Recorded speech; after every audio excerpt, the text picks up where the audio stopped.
Halo anak-anak, kita ingat kembali materi selama kelas 12.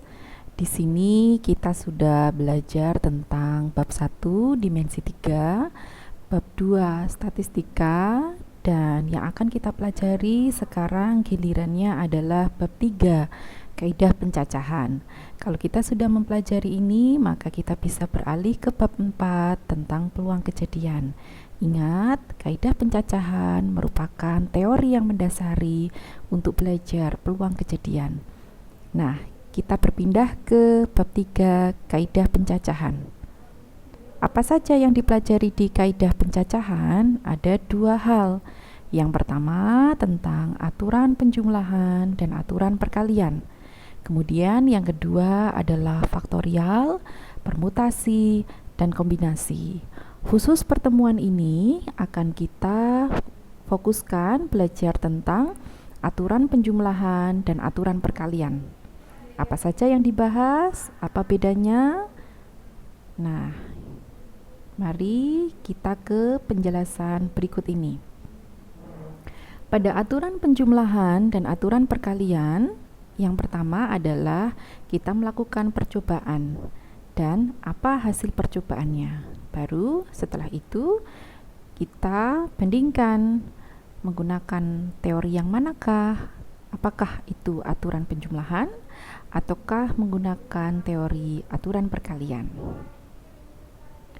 Nah, yang pertama percobaan dan hasil percobaan. Kita akan menentukan banyak variasi seragam seperti di atas dilakukan secara langsung dengan mendaftar semua variasi yang mungkin. Untuk memudahkannya, mendaftar semua variasi yang mungkin dapat dilakukan dengan bantuan tabel atau diagram pohon. Pada kasus berikut, terdapat 2 kaos berwarna merah dan putih dan 3 celana yang berwarna merah, putih, dan hijau. Nah, apa saja variasinya? Mari, yang pertama, kita pakai tabel terlebih dahulu. Tabel yang berisikan kaos berwarna merah dan putih, celana berwarna merah, putih, dan hijau.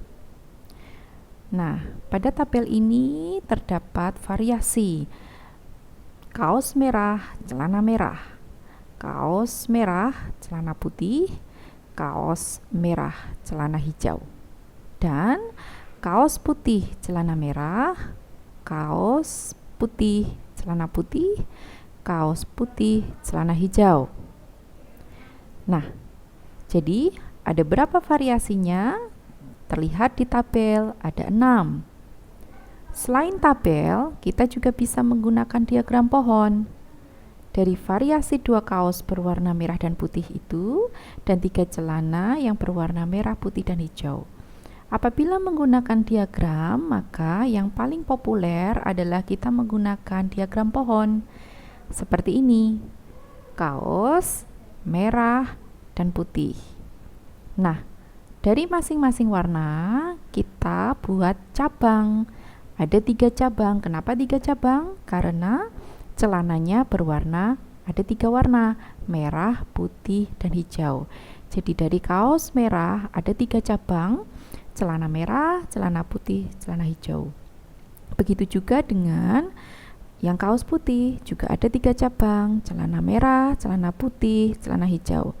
Hasilnya, mari kita lihat di samping ini.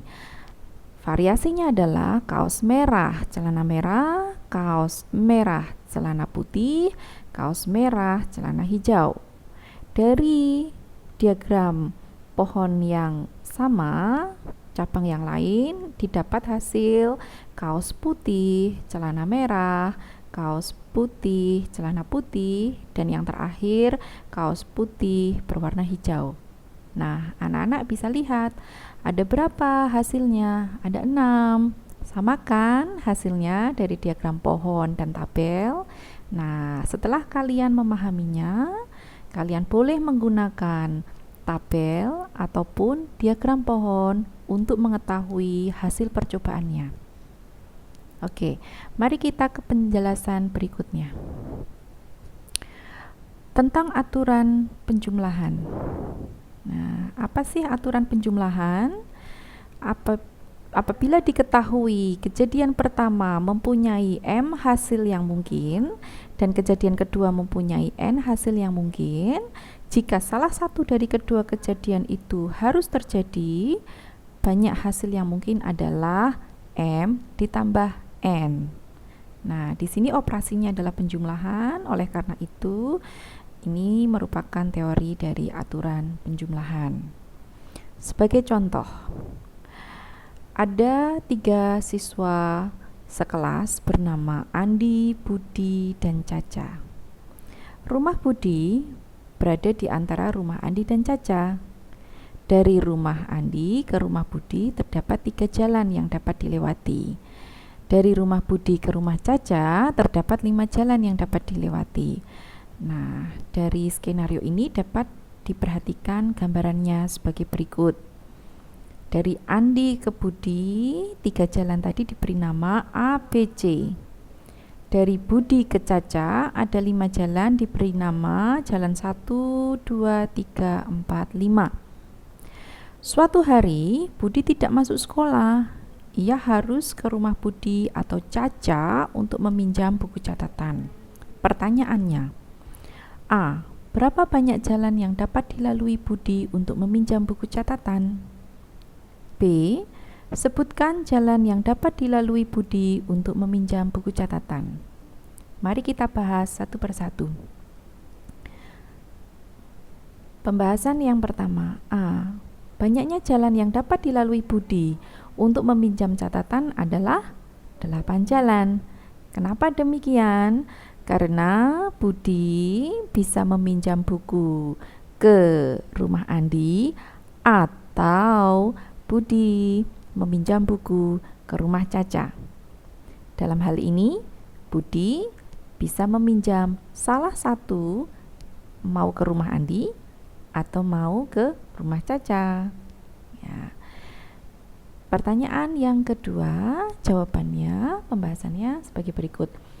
Jalan yang dapat dilalui Budi meminjam catatan adalah yang pertama, apabila Budi ke Andi melalui jalan A, B, C, sehingga ada 3 jalan yang bisa Budi lalui. Apabila yang kedua, Budi ke rumah Caca melalui jalan 1, 2, 3, 4, 5, sehingga ada 5 jalan yang bisa ditempuh. Nah, oleh karena itu benar ya, ada 8 jalan yang dapat dilalui Budi untuk meminjam catatan. Yang berikutnya tentang aturan perkalian. Kapan kita menggunakan aturan perkalian? Apabila diketahui kejadian pertama mempunyai M hasil yang mungkin dan kejadian kedua mempunyai N hasil yang mungkin. Apabila kedua kejadian tersebut harus terjadi bersama-sama, maka banyak hasil yang mungkin adalah M kali N. Operasi yang digunakan dalam aturan ini adalah perkalian.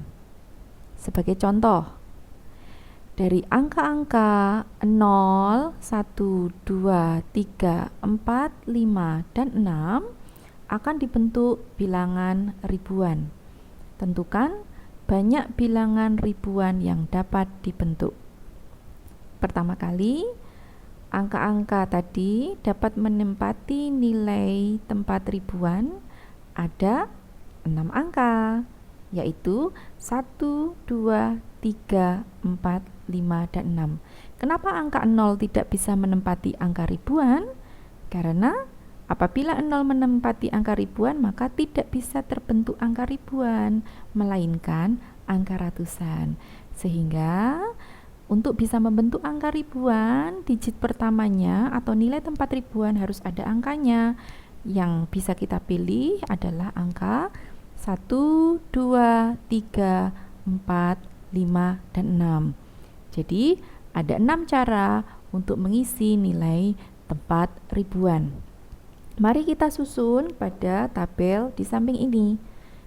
Di tempat ribuan ada 6 cara.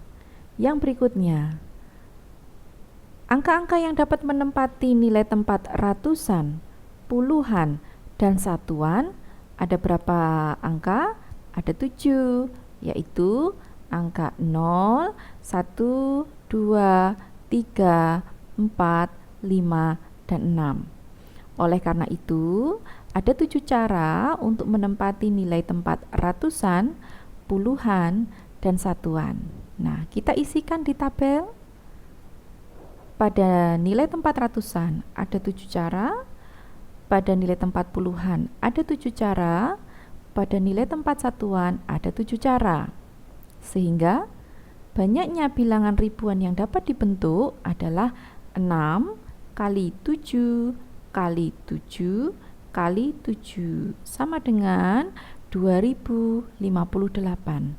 Jadi, apabila kita mau membentuk bilangan ribuan dari angka 0 sampai dengan 6, akan bisa kita bentuk 2058 bilangan ribuan.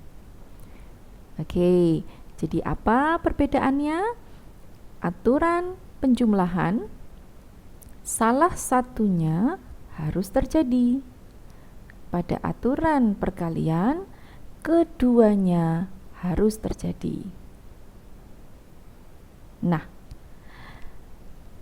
mari kita diskusikan permasalahan berikut.